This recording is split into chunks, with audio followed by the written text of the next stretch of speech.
Boom. Can't just only be private chats.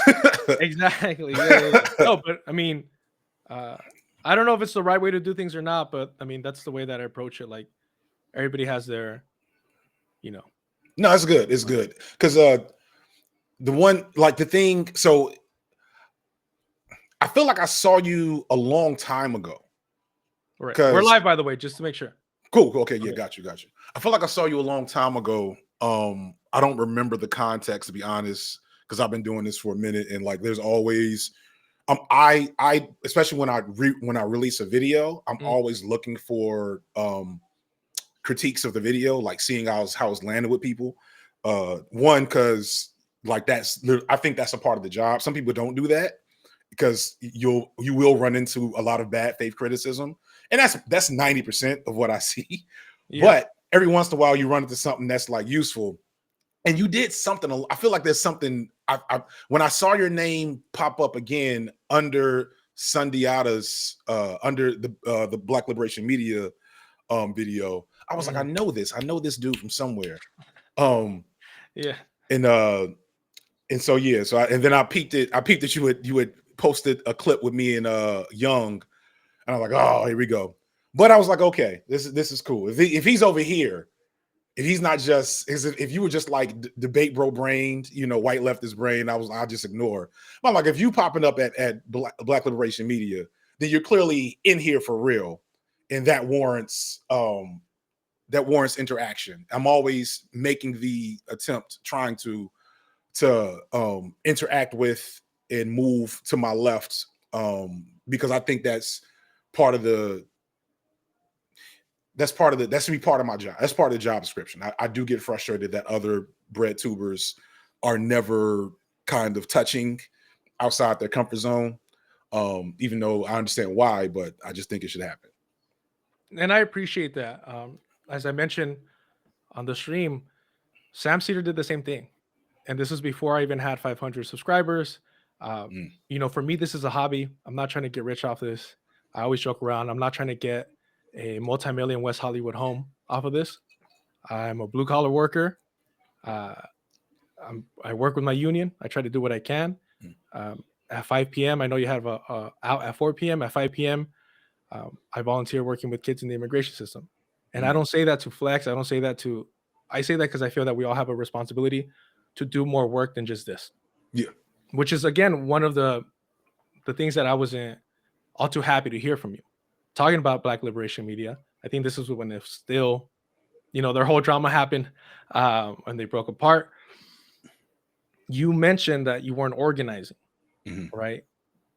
At the same time, for me, it wasn't that big of a deal because I know that you put in work in regards to working with youth, like with kids, on a professional level, which I think, like, I know people who are so fucking intelligent, so articulate, would be like the perfect online leftist, but they're like actually teachers, like they're actually working with kids, and they're like, I'm not trying to bring that into my workplace. And I'm like, you're literally educating the next generation, and you're maneuvering things in a way to actually, educate them properly. So I understand that completely. I'll leave this for loudmouth, jackasses like me. So I get that part. But then you mentioned in that Black Liberation Media appearance, when you were defending the whole vote blue no matter who video, Lord. pull out, right? That she should have pulled down once the Democratic Party was full on genocide mode. That should have been the red line for everyone. But you mentioned that you weren't organizing and that you were too big. You were too big time to organize. That's an uncharitable way to put it, but I hold that. I'll hold that. No, so it's a couple things. So one, I am like, especially post-election, back, doing things. And as you said, like, I came out of, before YouTube popped off, I was in the classroom, in the courtroom, in the boardroom at different times, doing direct work with people. But I wasn't politically where I am now. I give credit to Dr. Ball as I started to grow on YouTube for like kind of bursting my bubble of the politics I was dabbling in, to be like, you're not even surface level at this point, was basically the conversation we had. And that has been fundamentally transformative for me. But the thing I tried to get across then, that even now, like as I'm re-engaging, that is a bugaboo for me, is like the whole big time thing is not just like a flex. The way that the best example I can have now is fuck the police, the fuck the police video.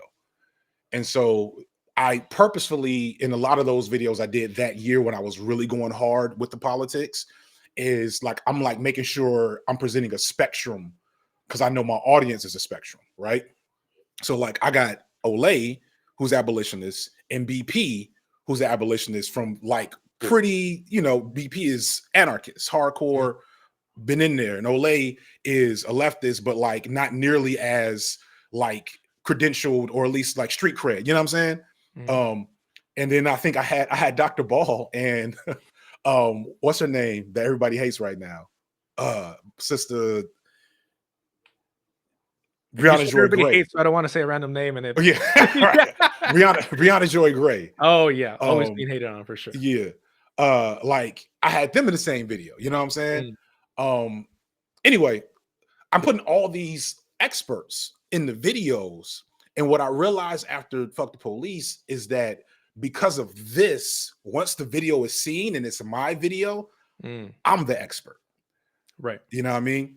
And that's not just dangerous because of my actual limitations as a interlocutor for these politics. It's also dangerous, like ethically for me, is dangerous because people are like, it's dangerous because I now am in a position to funnel resources and attention towards me that I really haven't earned, that need to go elsewhere. And so I don't know how much you follow the channel, but like literally after Fuck the Police, I low-key stopped doing straight up political videos. That's when I stopped. That's when I checked you out. Stopped watching. Respectfully, I understand. Yeah, I stopped doing political videos because I was like, this is not the way, this is, and this is a form of co-option I don't think people fully appreciate, is like online. I got in trouble last week. You be real, like, you must not have seen what happened last week. Last week I posted an article that I read, like I didn't read it closely. I didn't think too much about the reading. Hold on, wait. We all do this. We all do this. Go ahead. Yeah. I posted an article, and this is my mistake, but this is kind of what I'm getting at. So, have you been paying attention to Ibrahim Traore? Vaguely, but what was? So even big deal, Sahel states, Pan Africanist stuff, whatever. Right. Oh yeah, you did mention. Sorry, go ahead. I mentioned him in the Hotep video. Yeah. So I mentioned him a couple times before, because like you mentioned it with PF Jung. PF Young. Yeah. I didn't mention this situation though, because I referenced it. I referenced it. I mentioned him like in a good way, but in this article was drawing attention to like critiques of him that most of the critiques I wasn't really thinking too hard about. But the thing that's thrown me off is that he has been somebody, I don't know who, has launched a AI misinformation campaign in his favor, not against him, right? But in his favor. And I was like, and I think people, the real radical people that really do the work and whatever, they don't have my standpoint in terms of like, no, I don't think, they don't understand this machine.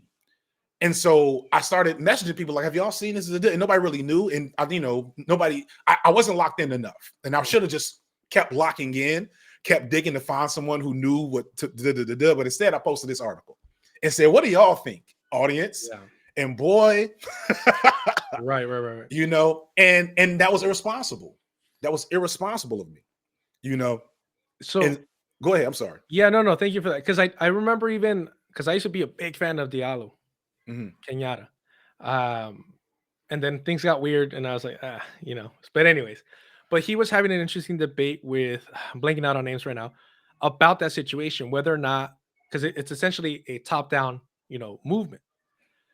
And was it a coup? What does it mean if it's technically like a military, occupation, situation, all that? Yeah. So it is murky.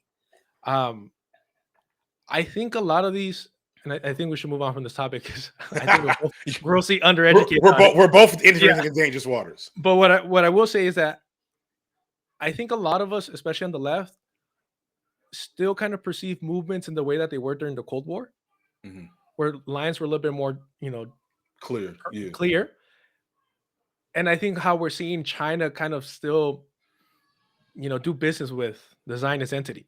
That highlights that things aren't the way they were.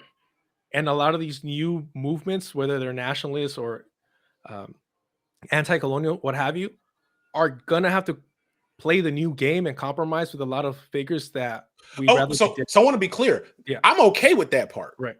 Like I've been called a tanky from some of my white audiences, that's whatever. right. That's kind of my point. Yeah, that's my point with when I mess up. Like when I mess up, it's because I'm an influencer. You feel me? Yeah. But like the thing that does scare me is that like, so what you're mentioning is like something I think all of us should be thinking about as we support an anti-colonial, like massively influential, possibly transformative movement. So I'm all the way with you there. But when I start seeing AI generated media for a military, for someone like that everybody should pause and evaluate and at least figure out where that's coming from. And that would have been dope for me to do on the low with my peers, in network. But when I made it content, even if it was just me posting an article, that was a bad move. And I got emails and texts about it, like, brother, what are you doing? I'm like, my bad, y'all. I forgot I wasn't on Facebook. And I did thoughts. Right. You know what I'm saying? But it's 1 million subscribers, and so many of them are at best baby leftists. Right. And then, if not, falling elsewhere. I'm sorry. Go ahead. No, let's not apologize for interrupting each other. We're gonna keep doing this. So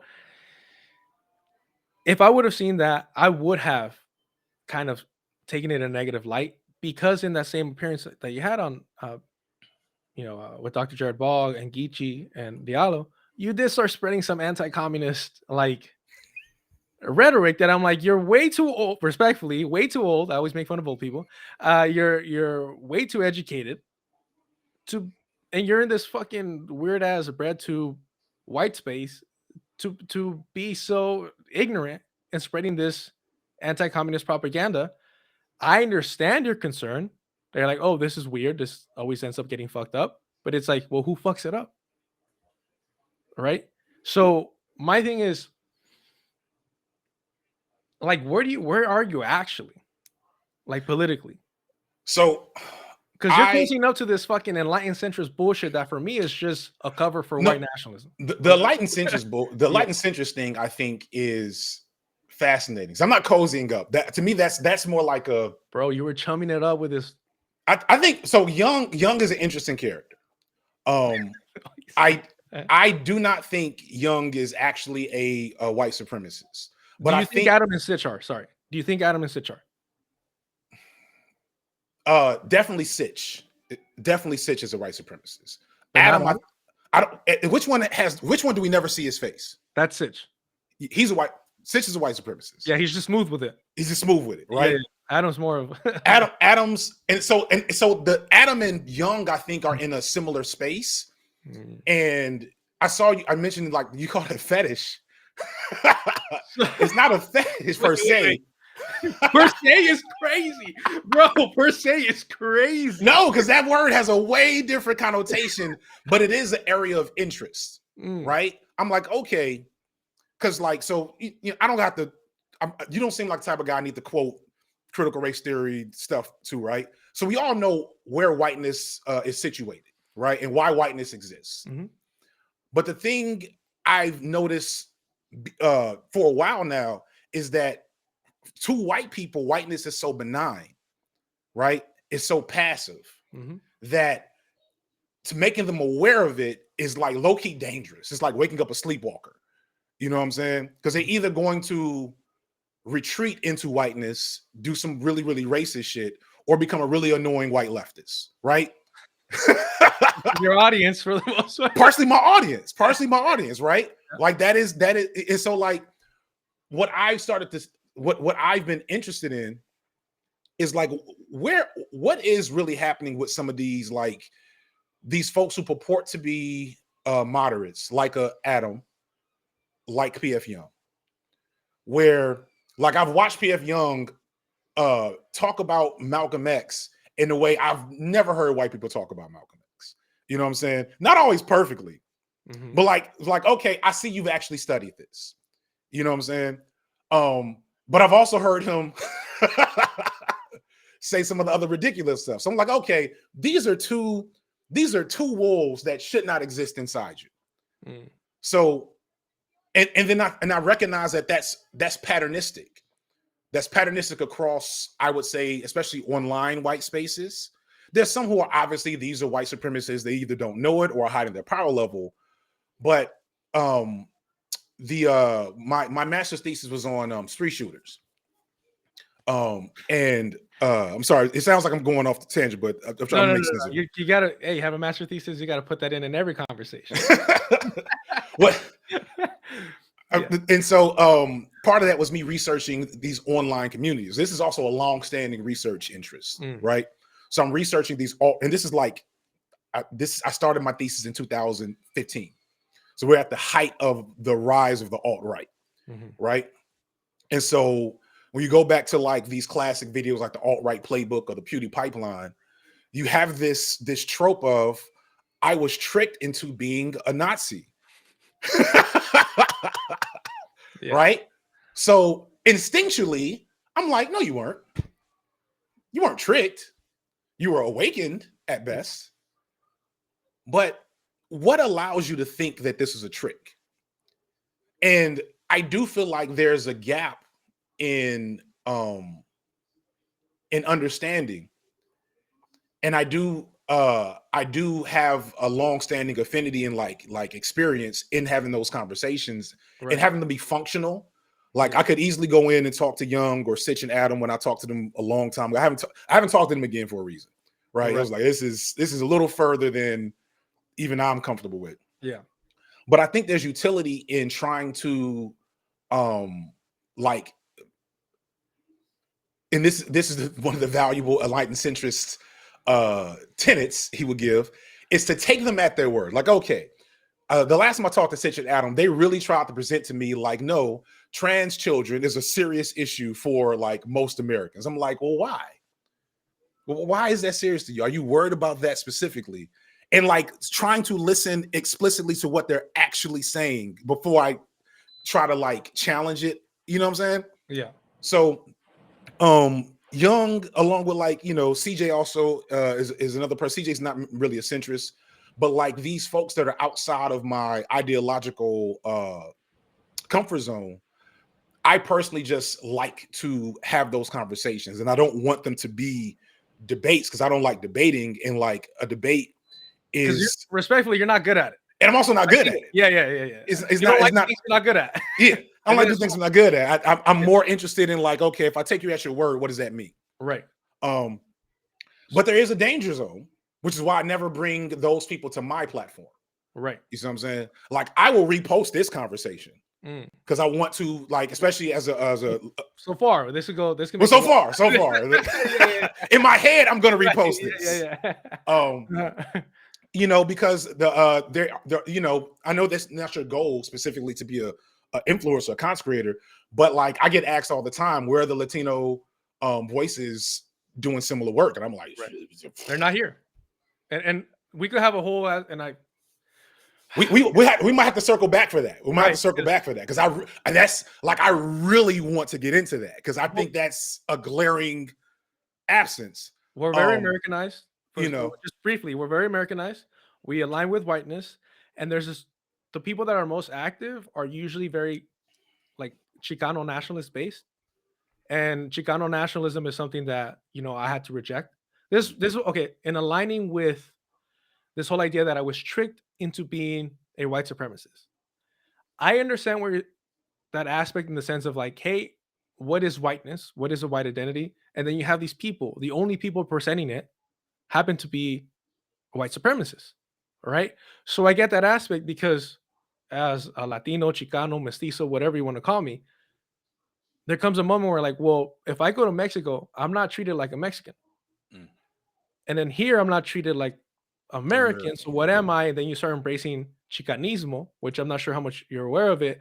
But basically, it sounds badass. The concept's cool, visually, aesthetics, dope. You have the brown berets and all this stuff. Mm. But fundamentally, it is a form of Zionism, Mm. right? In the sense that they believe in Aslan. Basically, everything that Mexico lost in the Mexican American War is the ancestral homeland of Chicanos, which erases the indigenous people that, you know, were there prior to Mexico, prior to New Spain. And the fact that a lot of mestizos were pushed out into that region to occupy that land as footholds against the Indio Bravos, the Native Americans that were Americans. unwilling to concede to the Spanish rule. It's It all sounds bullshit. it sounds like ADOS FBA shit.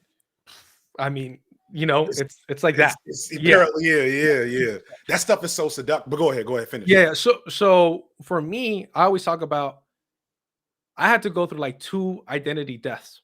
The Mm. first being I'm not American because I used to be very patriotic as a kid because first generation, that shit hits different. Mm. I've seen how my family that didn't come over, you know, it's tragic. I don't like going to Mexico. I haven't been to Mexico in almost a decade because I don't Mm. have fond memories of it. Mm. I wasn't going over to their party. I wasn't going over there to, I mean, we grabbed candy, but we were like looking for people and bringing clothes and realizing that a couple fucking miles will change your life Yeah. drastically, right? So I had to shave that identity of being American, and then I embraced, being a Chicano, and then I had to shave that off too because I was like, well, this is just a some weird like nationalist mythology that isn't Mhm. real. And some people even argue that well, no, Aslan is a mental state; it's not an actual physical place, which is like spiritual Zionism.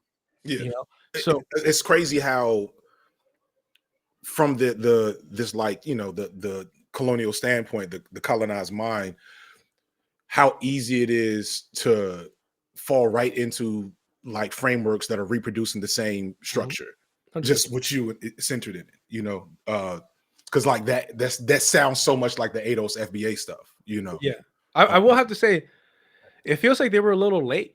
And I know there's always been that history there of mhm. embracing like with Douglas and all that, but I'm kind of shocked that it took this long. I was speaking to somebody who you know, got their citizenship later in life and not really politically aware. And anti-blackness in the brown community is rampant. I don't think Mexico even counted Afro Mexicans until like I want to say Yeah, 2020 or some shit like yeah, that. it's real recent. It's yeah. And then so that being said, I remember asking this individual about like Black Lives Matters and everything that was happening at the time. And their response shocked me because they're like, yeah, this is their country. Like, why wouldn't they be upset when they're not being treated as equal Americans? It's like I'm new here. I just got here. If Mhm. I'm discriminated against, it's like, I kind of get it. And that's a very Mexican kind of mentality of like you just take the lickings, and Yeah, keep pushing. Just work harder and that'll fix everything. Everything. So I was surprised when they said that because again, not very politically aware, but I was like, damn, I'm surprised that ADOS wasn't more prominent prominent, excuse me, earlier on. Um, I think it's partly because the Democrats and the black, I call it the Black Excellence Brunch crowd, mhm, they've had a hold on my generation from birth, basically.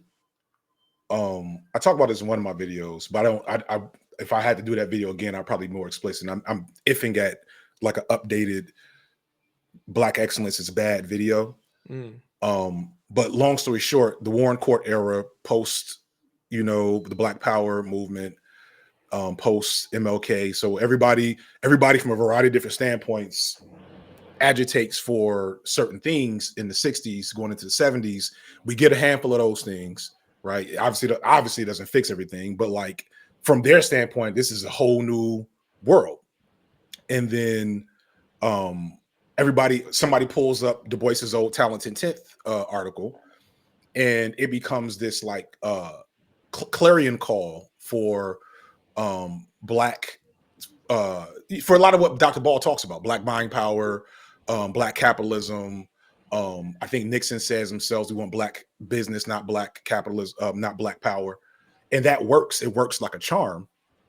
And so there was no room for, I think FBA is happening now because we're into late capitalism, right? So now that like my generation, I went to college not thinking, like when I went to college, I was still of the mind that this was an easy lick, easy key to a better life, right? Now, 20 years later, everybody knows that going to college is like, look, you want this debt? What you gonna go back to get, you know, like, so like everybody is now we're at a point of mass divestment among everyone, including white people. And in that, we have the left finally returning to relevance, first time in probably like 50 years, at least visible prominence, right?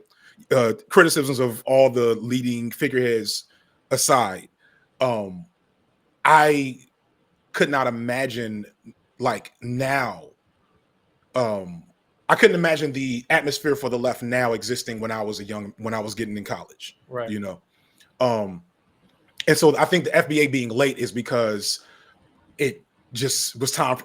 That was just one of the spots where people were siphoned off to. I think there's a lot of people kind of running around trying to find a response to late capitalism, to the rise of fascism, to the rise of visible fascism, et cetera, et cetera. And that. Yeah, and that leads to people becoming influencers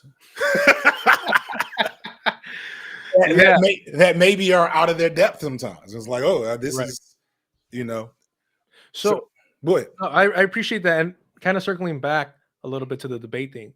One of my favorite videos to rewatch interviews is Glenn Ford from Black Agenda Report talking to Sam Cedar. And it becomes a full-on debate. This was almost like, 12 years ago at this point?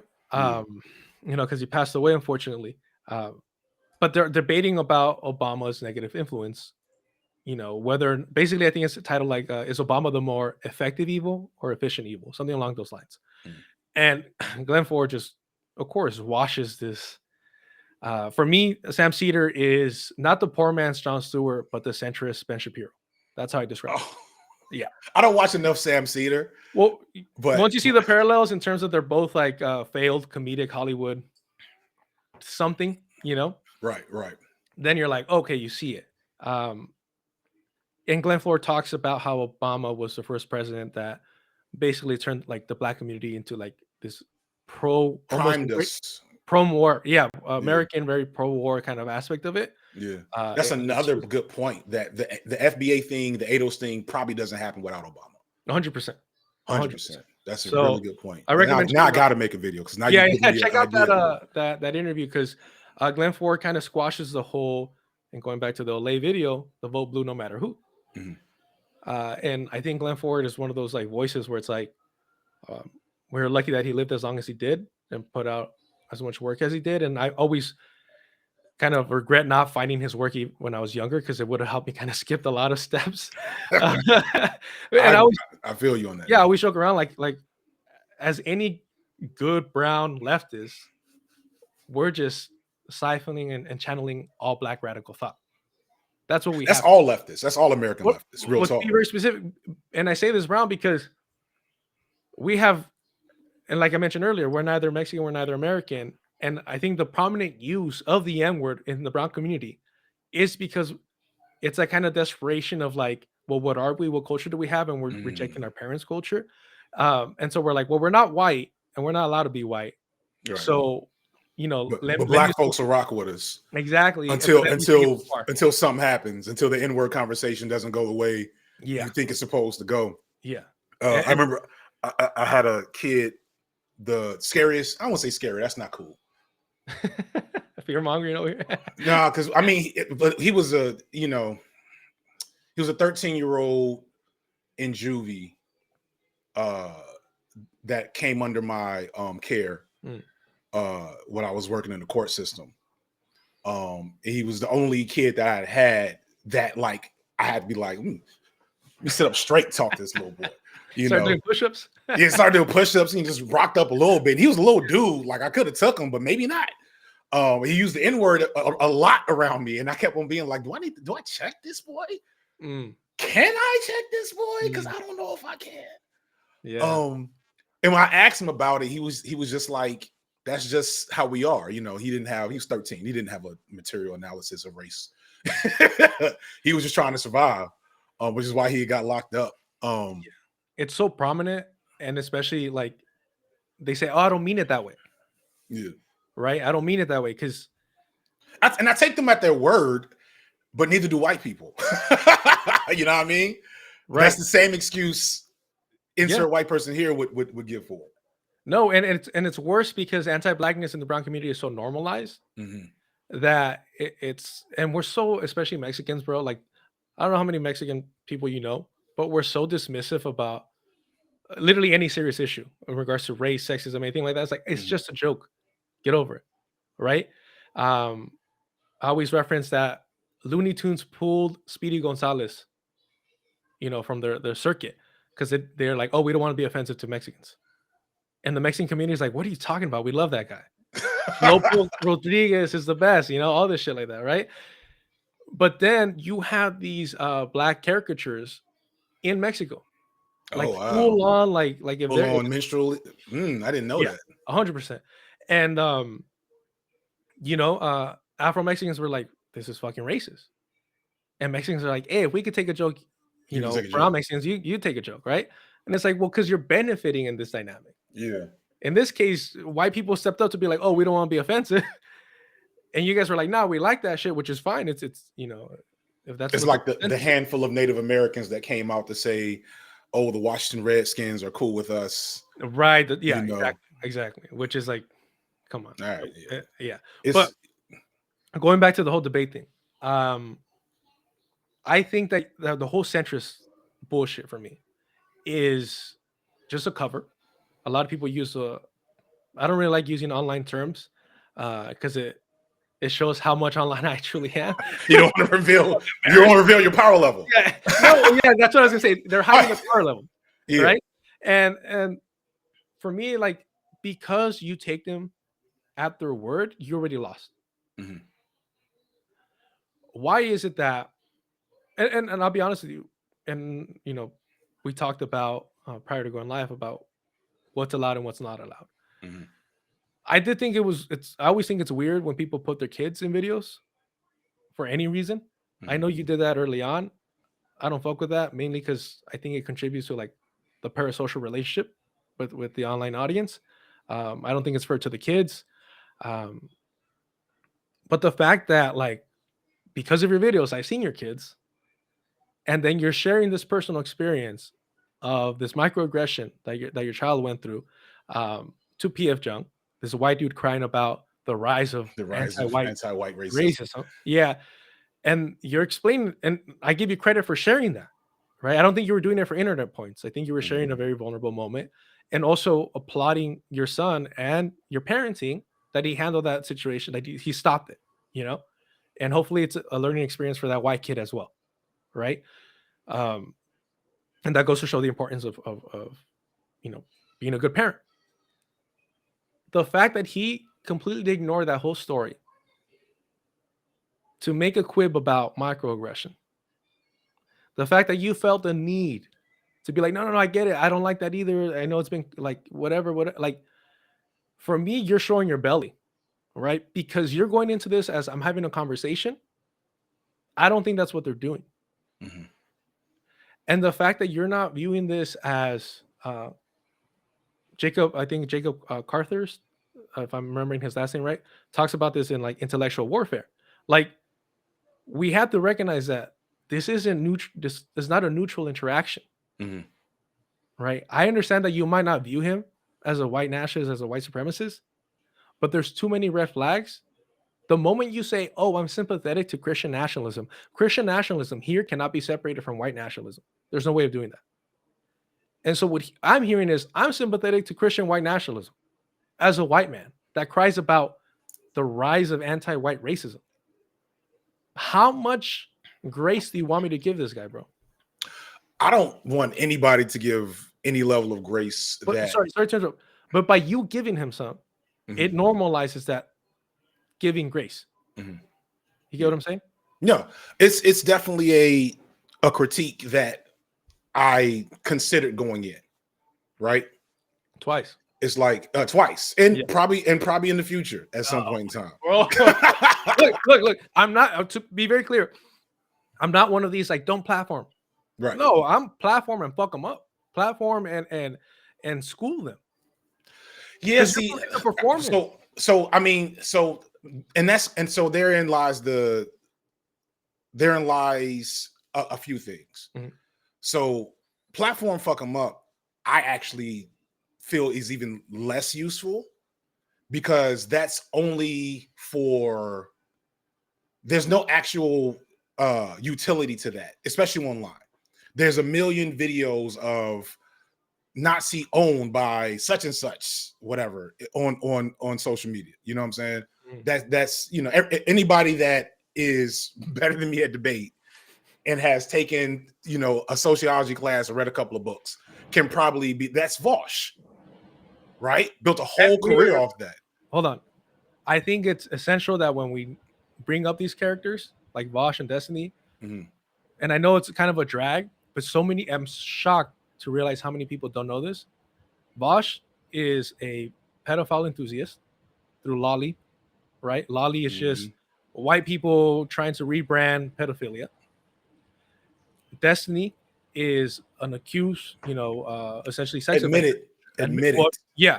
But there's the whole sexual. legal case makes it Yeah, weird. But yeah, right. he admitted to violating somebody's consent, which we could talk about your homie Noah Sampson as well. That was some weirdo shit too. I understand you might feel uncomfortable with it, but for me, I'm like, I'm not giving grace to white people, especially white men with money and influence, right? So I understand like it's just a passing thing, but You want to FDI make is sure shocked by how many people do not realize what's happening. I'm not. And that's and that is the brain broken standpoint that I enter from. Which is one of the reasons why I wanted to expose myself to your criticism, because I have to if I go with the flow of the form and the function of this, it does produce. When I talk to Hassan, it's like dude, you're online 10 hours a day every day. I don't know how you're not worse because of like Worse. the amount of yes. No, for real. For real. Look, you brought him up first, but I think, and I've said this, I mean, we're both in LA County. I'll never run into him because he's been rich his whole life. He's in such an affluent area that I'm not really going to be around. It's not like he's organizing or on the ground or anything like that. So we're not going to run into each other. And it's not like I'm doing crazy organizing either. My small fucking org just collapsed upon itself recently. So now I'm kind of like, much like Anna Kasparian, I'm politically homeless. But right. That's another one. Yeah. I view somebody like Hassan to be almost like a limited hangout in the best way. What is that? A limited hangout is basically Alex Jones. I'm going to give you some conspiracy theories about the state that are true, but I'm going to use that legitimacy to feed you a bunch of bullshit that is illegitimate, right? That is going to mislead you. The fact that the largest leftist streamer is interviewing Bernie Sanders and Alejandro Ocasio-Cortez. Bernie Sanders, who has been a lifelong Zionist, was literally in the kibbutz, is a genocide denier. Objectively, he is a genocide denier, refuses to acknowledge it as a genocide. Was yearning for Golda Meir, who literally used chemical weapons against Palestinians to ethnically cleanse the land, was yearning for her days, literally saying to Pod Save America, Benjamin Netanyahu, this is a different Israel. It's not the Israel of Golda Meir. In his vilification of the rabid Zionist right, he compares them to Hamas, a resistance group, no matter what your opinion of their strategy or their line, whatever. So this is a as Zionist as you get. Well, I don't know about as Zionist as you get, but I get your point. No. I'm talking about the fundamentally And this is an issue. Like your reaction right now highlights the problem with normalizing Zionists like him. When I say as Zionist as you get, is that at your core you believe that That's European got you. Jews have the right to colonize Palestine and establish a Zionist project. That is as Zionist as you Give me 10 more minutes. 10 more minutes. get. Sorry. So, no, I mean you're a No, whole ass that's all family good. man, bro. Yeah, no. So I think I have no arguments against everything you're saying. But what I was going to finish with that is normalizing that and the fact that AOC helped to cover for and whitewash the genocide at the DNC, mhm. and the fact that everybody's just going to ignore that. I mean, if we're talking about having a trial, against those aiding and abetting and committing a genocide against Palestinians, how do you not include AOC, who was at the DNC lying that Kamala Harris, Joe Biden were working tirelessly Working for for a ceasefire? ceasefire. Working There's no tirelessly way. for the ceasefire. You're a genocide propagandist at that point. Mhm. And you, as a leftist, is handing her a pro-Palestinian pamphlet that you got from Japan. And I feel sometimes like I'm crazy, bro, because I see that and I'm appalled. And I don't. There's for me, you can provide this, and maybe you could. I don't see how that's not misleading people into normalizing Zionism, which is fundamentally a white supremacist ideology. And if you're willing to normalize Zionism as a white supremacist ideology, what other white supremacist ideology are you willing to normalize or compromise with? And so therein lies the challenge. This particular paradox is one of the reasons why I did less political content, right? Because the reality is, when you stop watching my videos, that did nothing to my bottom line. And I'm sure you're not the only person who was more politically inclined that liked me more in 2023 than they do now, right? But from 2023 to now, I've had the biggest growth in my channel. And I've been able to, at least without making explicitly political videos, introduce certain ideologies and certain things to people that were not going to be open to them under any other circumstance. And the challenge, and I say this, I do believe this, but like, this is not a hill I'm willing to die on because I haven't heard enough voices on it. And I'm interested in your perspective. The challenge that a Hassan has, that I have, that all these other figures have who have kind of stumbled into these platforms, is where do you draw the line between pragmatic, effective action and principled stance? Does that make sense? It's like, I could, aside from the fact that this is now my job and I make good money, make a lot of money, and Hassan's a multimillionaire, and a lot of these people make a lot of money, right? That's one thing. And mind you, we could all make way more money if we had different politics. Yeah. So I always balk at the grifting accusation, because, like, if it was grifting, another black male Republican talking head with media skills, easy money. But there's a wall that all of us hit, where it's like, okay, am I not crossing this line because of my personal beliefs or because of how it affects my platform? And for me, at least what I tell myself and what I do believe, it's, I'm staying over here because there's more people here. I'm not riding the hard line. I'm not calling out, because I did hear that criticism, Bernie and the AOC to their face when I have the time, because at the end of the day, I think that if I expose people that Bernie and AOC are the limit to their leftward journey, to someone even further left than them, then I'm making room to build coalition. Right. The reason, just really quick. Please. Yeah, no. So, like, two opposite sides of the same purpose I'm trying to serve. So like I could easily have never came here, or more intuitively never went back to Black Liberation Media after the Olay video, right? I could be like, all right, that's it, and it would have never affected my career as a content creator. Yep.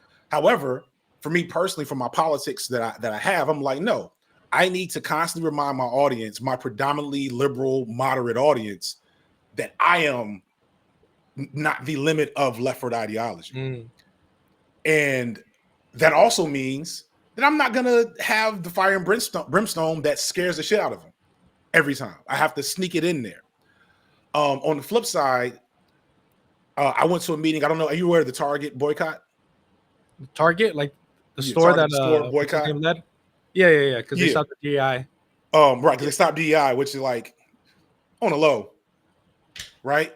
But when I might meet with Pastor Jamal Bryant in the future, and when I went to his church on a random Tuesday night where they just announced that they were happening, 300 people, and I'm like, okay, the politics here, Nina, I can't remember her name, Black woman was under Bernie. Nina, under Bernie? I think she was under Bernie. Simone? No. Nina Simone. Her husband's a cop. No, is he? Oh fuck. Yeah. That's what she. Yeah. I don't remember her name, but why did I say Simone? That's stupid as fuck. Because I just was talking about her too in the video. Nina something, I can't remember her name. Dark skinned woman, was a judge. She was there. She talked some union shit. She's the only person that talked. I was like, yeah, we need more of that. But the bottom line is, he was able to organize 300 people. Sorry. Nina Turner, yes. Yeah. He was able to organize 300 people out the blue because he has access to that population. And so at the end of the day, while the politics aren't perfect, man, that is a organic mass people movement.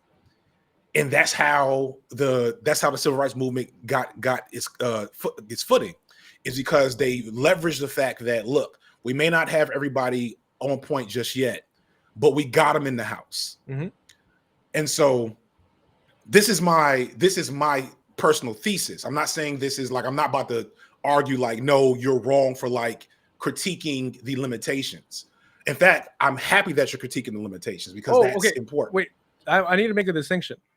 I would critique the limitations that you're, that your strategy is when you're talking to like P.F. Jung, or when you used to talk to Adam and Sitch, 100%. I make a distinction between you and Hassan because Hassan has access to these actual political leaders, right?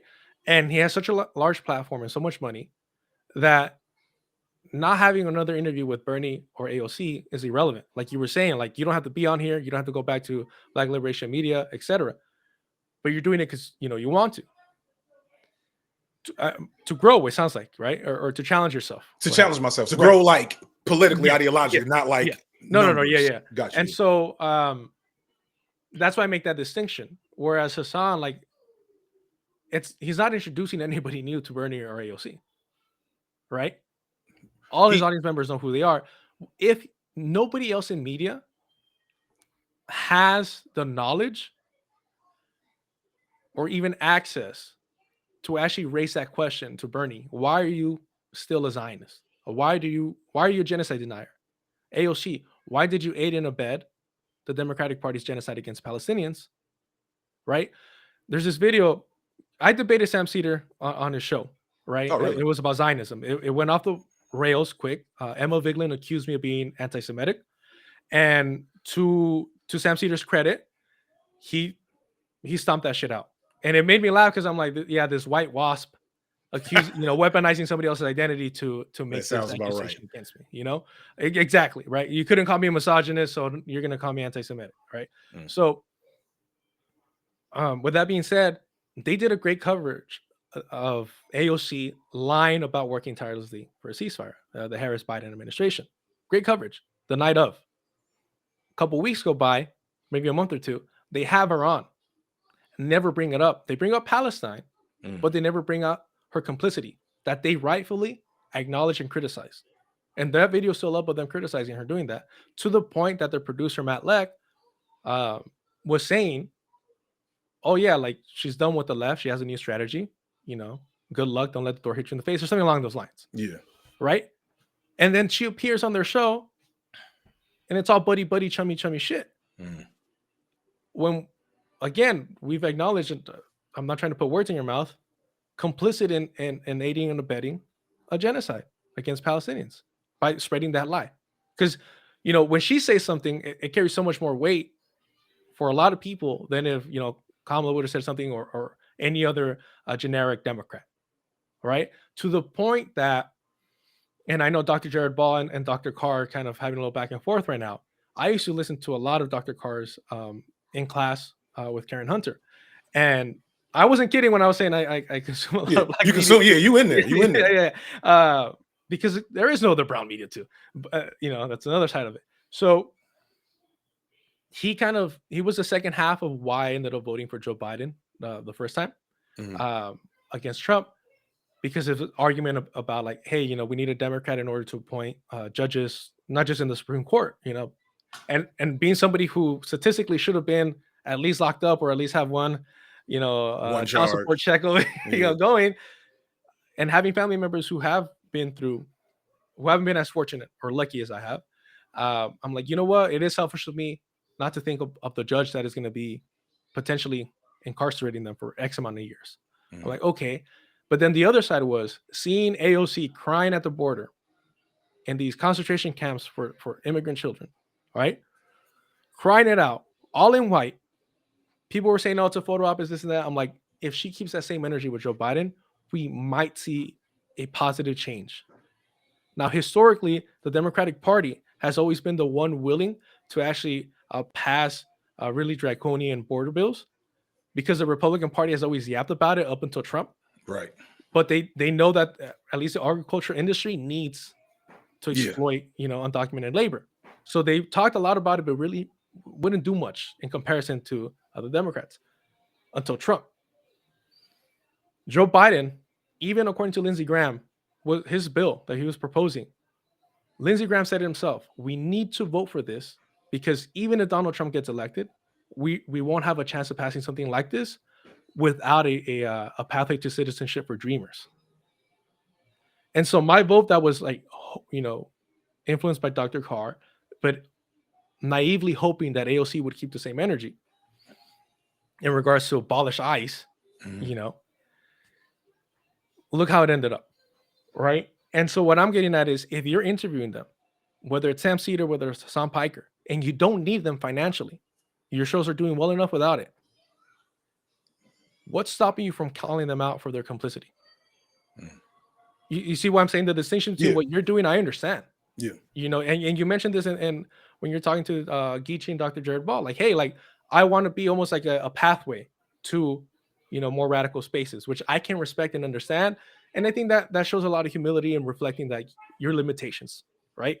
I always joke around that I'm not here to get rich. This channel is just for me to talk shit, and you've seen me talk shit. you know but I still have a full-time job. Like, I'm still doing that. I'm Right. not trying to make any money off of this, at least not yet. I don't even know how. But If you ever want to figure it out, you put me on. I give no, it's real. Like, first off, when I share this, you're gonna get 5,000-10,000 views. And people are gonna really appreciate it. I mean, no, like, I know, I got you. Look, I'm always gonna do this. I'm always gonna do that. oh, but you're not gonna make any friends.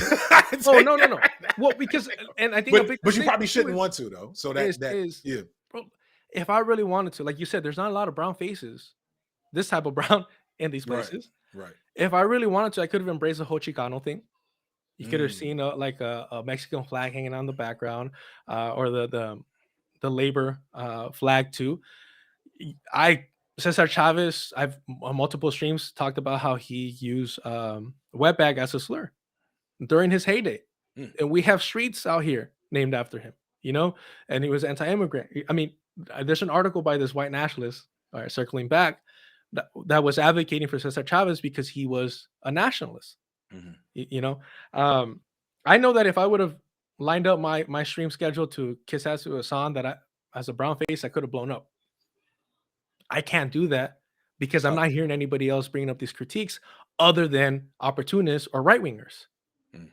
right? I don't know if I mentioned it on stream or not, but when Noah Samson was calling for an escalation. It pissed me off because I'm like, well, wait a minute. You're wealthy and you're white and you're not organizing, from my knowledge, right? So you're Well, so I do think Noah. Let me not speak for yeah, him. yeah, let's not Let me not yeah, speak. who knows? But I'm saying I from, don't know. from what we But know. from what you know, Right. Yeah, yeah. right. So with that being said, what I saw is that you're calling for other people to do some shit that you're not down to do. And first of all, you shouldn't be calling for that publicly to begin with. The same way that you shouldn't be talking to cops, no matter what, who you are. So for me, that pissed me off. And it's like, how convenient that the rich white dude is calling for this, right? And from what we know of not doing it, and the people that watch him might be putting themselves at danger because we don't have the organizations to support that type of direct action. And that's a failure collectively of all of us. Mm. But when he edited that part out, I didn't have time to like screenshot it or record it or whatever to criticize it properly and say why this is dangerous when you don't have. We're seeing all this mobilization, but Kwame Ture talked about the difference between mobilization and organization. We don't have these organizations, right? The PSL is asking for permits for every fucking march. We don't have the proper militant organizations to escalate anything properly, right? Because we also don't want to dive into like adventurism without having that structure. That being said, he edits that part out of the video, and the only person that I've seen that has that clip is fucking Loner Box, who is like over here. You know what I mean? So like, how am I going to, because I'm not seeing anybody from the left criticizing these people, your friends, who, by the way, bro, why are you letting this guy call you Unc? When I saw that, bro, I was almost. Well, everybody called. Like I let the Unc thing go early. Why? Because it's not from. So like initially, I was like, "Where is this? What? Yeah, but it's the Gen Z thing, and then it just catches on. Because you got to remember, I work with children first. Yeah, right. And this is maybe my own hubris and what I'm willing to. The same way, like I'm comfortable coming here and like catching these critiques, or like the most intense was that when the Ole video hit, and it was like, these folks are really upset with me, and I don't really got. Yeah. I don't have nothing. I don't have a lot to offer here. But it's also like, okay, I tend to have the standpoint in general that the average person is not trash on purpose. Does that make sense? That is an axiom I roll with. But that comes from working with kids. And while children have an excuse because they're children, the reality is it's a bunch of 30-year-old children. It's a bunch of 40-year-old children. Right. And bro, I genuinely feel like I've been one, my success, but also two, like my literal personal ethos has been enriched by patience with people and tolerance under certain circumstances. There was no promises of being called Unc that I was going to hit a million subscribers, right? But I recognized that there were, 20-year-old kids, especially early on when that first started happening, 20-year-old kids that were isolated from their like immediate spaces. Specifically early on, it was a lot of queer kids who had not been able to engage with a masculine figure in a positive way. Right? Yeah. And so I'm like, they actually mean this. They're like, I really appreciate that there is a masculine figure presence that feels open and enriching to who I am, because I'm not getting that in real life. And it was reminiscent of your time working with. And it was reminiscent when I started working with children, because like it's like, okay, if I will play this role because it's something useful for you, right? Not because it's some bullshit, right? Or right.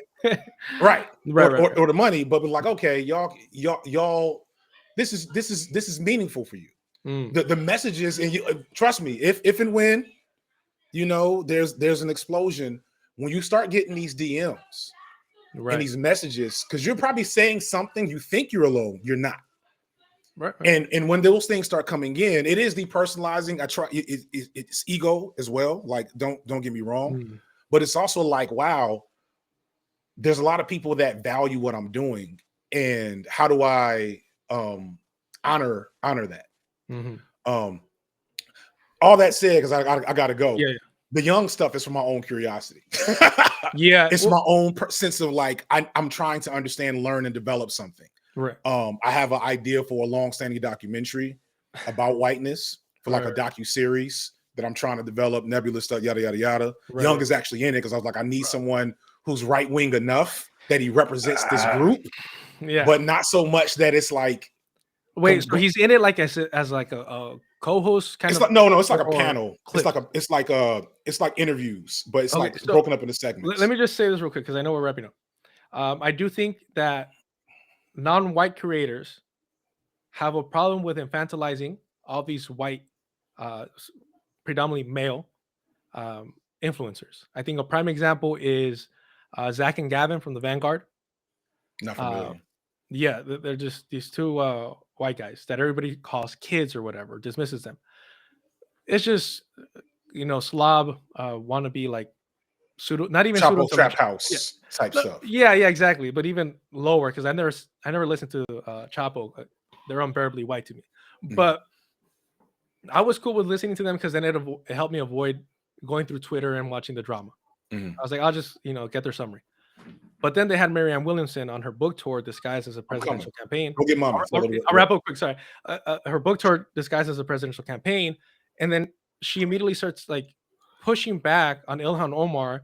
I believe it was Ilhan Omar talking about how the U.S. and Israel are both settler colonial projects, and she pushed back on that, and immediately these guys folded when she was lying about the origins of the Zionist entity, and they fell back and they're like, they just no pushback, they moved it along. And I when they had like a Q&A stream, I was like, hey, what was all this about? And immediately excuse after excuse to the point that when I kept offering pushback, they wrapped up by saying the execution was poor, but I'm sure there was some good Zionists with some good intention. Yeah. Yeah. And again, if you're defending a Zionism, which is inherently a white supremacist ideology, and I know I sound like a broken record, what else are you willing to excuse and defend? For access to Marianne Williamson? Oprah's guru? Like, talk about folding under no pressure. No pressure whatsoever. So, not Bernie, not AOC. Exactly. Marianne Williamson. A signed book? Or what are you getting at? Oh, Lord. So, kind of to wrap that up, I get what you're saying. I admire, I mean, you're here. I'm nobody, right? And so I do think that patience and there's some graceness that comes with it that I admire. Again, I maybe do it off stream, bro, because you're benefiting him. Look how he's even like titling the videos. So look how he's even titling the videos. You're not a Marxist, bro. You're spreading out of lack of knowledge, spreading, And then again, the way that I titled this was like your Daryl Davis art. Daryl Davis Clark. Oh, art.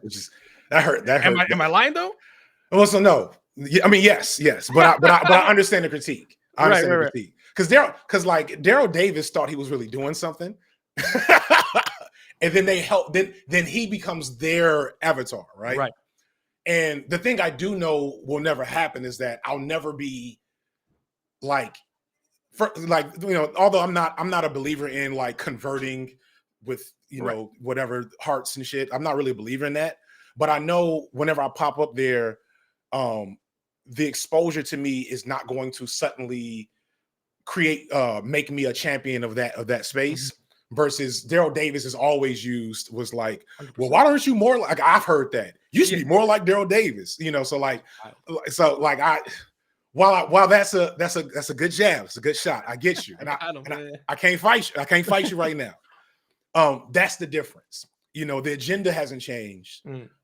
This is my intellectual curiosity conflicting with my influencer status. This is a conversation I'd have offline. Have you had these conversations with him offline? Yeah. I've had conversations with him offline. Okay. About I didn't know the Christian nationalism stuff. That was new, right?